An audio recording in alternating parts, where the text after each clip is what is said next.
Today we are working Psalm 54. Some traditional uses for Psalm 54 when working Psalm magic are to get any need met, to overcome negative thought forms, to overcome any enemy, and to reverse evil. I like the idea of overcoming any negative thought form. So let's use Psalm 54 to overcome any negative thought form. The way we work Psalm magic is very simple, easy, and effective. We take the psalm that we're working and we speak it out loud once, all the way through without stopping. This is called an incantation. After that incantation is complete, we go back through the psalm, verse by verse, and we consider the hidden occult meanings within each verse. We dig for them, we search for them, we work.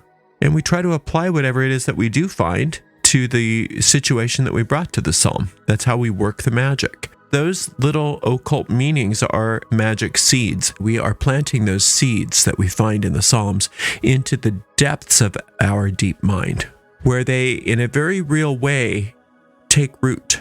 They grow, they blossom forth, and then they bear fruit after their kind. And that's exactly what we're going to do together right now with Psalm 54. Save me, O God, by thy name, and judge me by thy strength. Hear my prayer, O God. Give ear to the words of my mouth. For strangers are risen up against me, and oppressors seek after my soul. They have not set God before them. Selah. Behold, God is mine helper. The Lord is with them that uphold my soul. He shall reward evil unto mine enemies. Cut them off in thy truth. I will freely sacrifice unto thee. I will praise thy name, O Lord, for it is good. For he hath delivered me out of all trouble, and mine eye hath seen his desire upon mine enemies. Obviously, the enemies that we're talking about here today are our own thought forms, which are wreaking havoc upon our lives. So a thought form is just that. It's a form of thought. And a form that is thought has all power to create manifestation based on the contents of that thought form. By working like this, by destroying the thought form, we are destroying anything that it is manifesting. So you can take any area of your life, and if it's causing you problems, if it feels oppressive, you can know for certain that there's a thought form that is the cause of whatever that circumstance is. And if we apply this magic toward that thought form, then those problems will resolve themselves ultimately. It says, save me, O God, by thy name. So the name in the Psalms is the nature. It is the qualities of something. So the names of God are the qualities of the divine. So the qualities of the divine that we often work with are infinite spirit, divine life, soul, infinite intelligence, divine truth, perfect love, divine law, divine presence. So those are some qualities that we often work with when we are working magic. And those can be considered the names of God. So, save me, O God, by thy name is actually that. The qualities that are divine are the things that will reorient our minds and destroy these thought forms and orient us toward success in those areas that we are having trouble.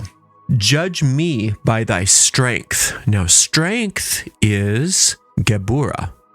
And that is spear number 5 on the Tree of Life. That is ruled by Mars and the Archangel Samael in some angelic practices like the one that I work. And so strength is protection. Strength is warrior. And so when it says, save me, O God, by thy name, and judge me by thy strength, we want our minds to be judged harshly. Because what happens then is that we're not any longer protecting those thought forms which are causing us problems. We want the judgment of God to be very severe in our minds. And when that judgment is severe, that means that it takes no prisoners. Any problems that are being caused by our errant thought forms are handled immediately. We don't want to give those thought forms safe harbor. We don't want to give those thought forms our protection. We are saying, come on in and have at it, infinite intelligence. Have at it, strength. Hear my prayer, O God, and give ear to the words of my mouth. It's sort of redundant to say, hear me, God. Give ear to me. Infinite intelligence is always responsive, is always listening. But what this is it's a very clear affirmation that we have to set the ball in motion. It's up to us to initiate the spell. We can't just say, well, why doesn't God take care of this for me? Why doesn't the infinite just do it for me? Because that's not how it works. It's up to us. We have free will. So we have to really be clear with infinite intelligence that we're not only giving permission, but we are asking. We are asking that this occur for us. We are asking that these thought forms be destroyed on our behalf. For strangers are risen up against me, and oppressors seek after my soul. They have not set God before them, Selah. Let's break this one down. Strangers risen up against me. The stranger that's risen up against you is the imposter thought form in your mind. The ego is an imposter. The ego is not real. The ego is part of our mind. It's a habit of thinking that we've fallen into that is programmed to try to prove to us everything that's not true about ourselves and the world. And it's really good at it. It's really good at it. And as a result, since we are so powerful, the magical truth of who we are is that our thought forms create experience in our lives. So when the imposter thought forms are creating experiences in our lives, they are creating experiences that are not true. They are not of God. They are not divine. And since they are not of God and they are not divine, ultimately they are not real. But in our experience, they are real. In the nightmare that they are concocting for us, they are extremely real. And so we are being very clear here that those imposter thought forms have risen up against us. And oppressors seek after our soul. That's what the ego is all about, is to prove that you don't have a soul, that you're all alone, that there is no infinite intelligence, that it's just you. And you have to protect yourself against all of these problems.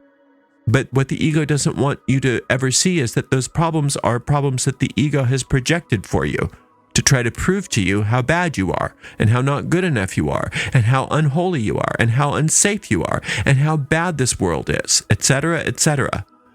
And so we believe in what the ego tells us because the ego projects those things, and they come back to us as experience and form.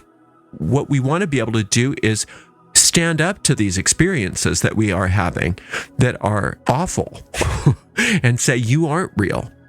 You aren't the will of infinite intelligence, so therefore you have no substance.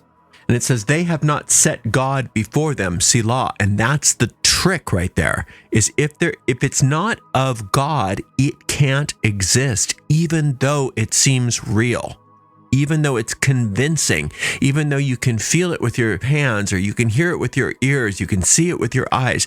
It's not real if it's not of God.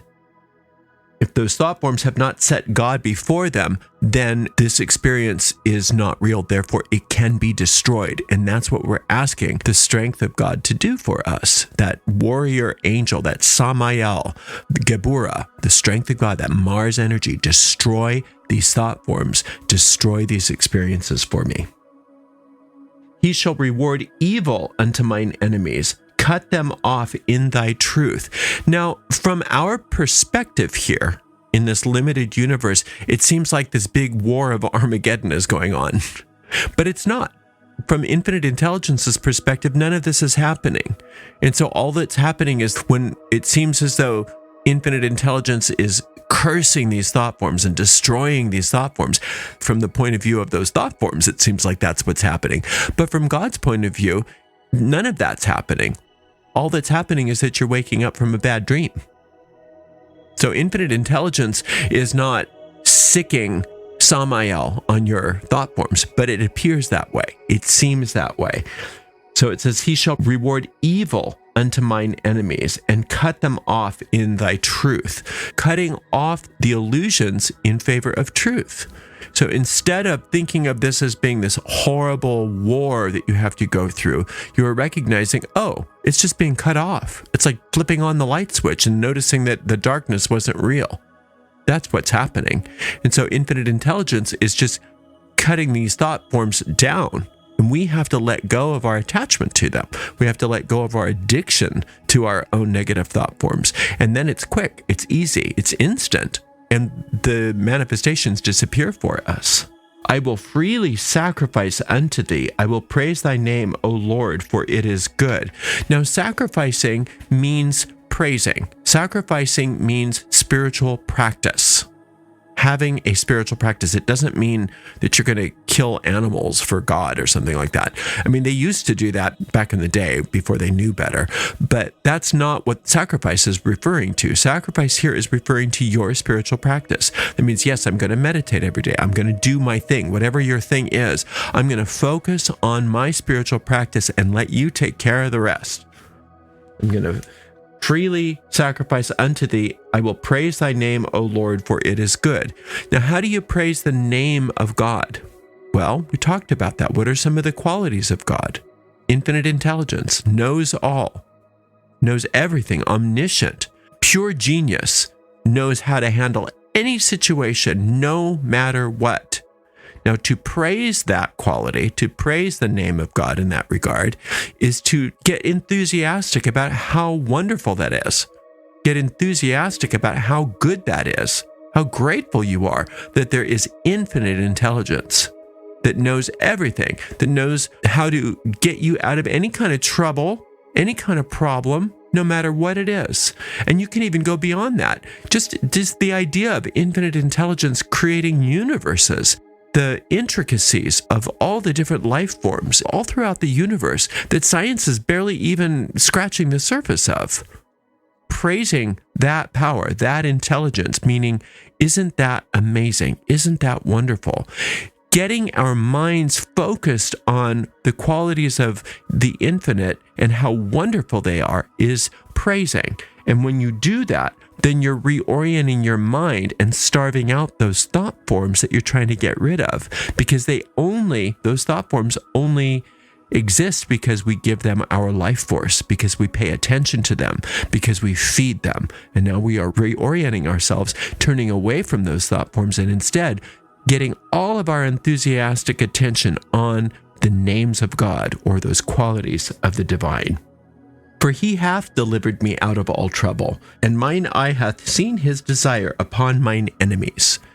That's a very powerful verse. Delivered me from all trouble. So when you put something in the past tense in these Psalms, you're getting extremely powerful. You're saying it has happened. It's not like, oh, I hope this happens. No, this has happened. I have been delivered out of all trouble, no matter what it is. It doesn't say, well, certain trouble or the easy troubles or the stuff that you deserve to be delivered from. No, all trouble. Absolutely no qualifier there. Whatever the trouble, you have been delivered.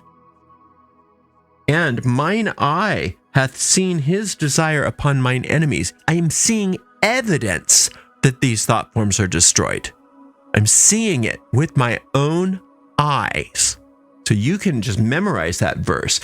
Anytime you have any kind of uncertainty about what's going on or you're afraid that nothing's working for you, you can say, for he hath delivered me out of all trouble, and mine eye hath seen his desire upon mine enemies.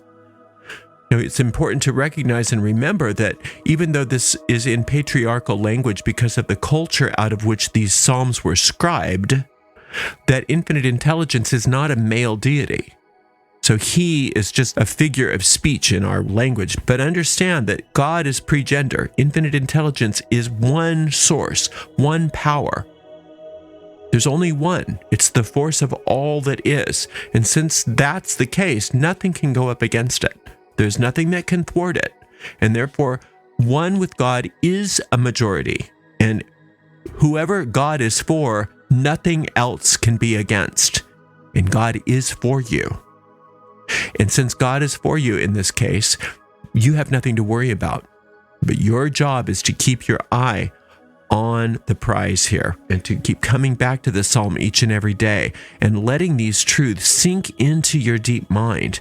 And you're going to start to see things changing. And more importantly, before that even happens, you're going to start to feel a sense of peace and a sense of certainty about whatever it is that you brought to this psalm. And that sense of peace and certainty is an indicator from your deep mind that the spell that you are casting has taken. And it's just a matter of time before all of the manifestations change to start to conform to that new thought form as those old thought forms die. Thank you so much for spending some time with me today. Until next time, blessed be.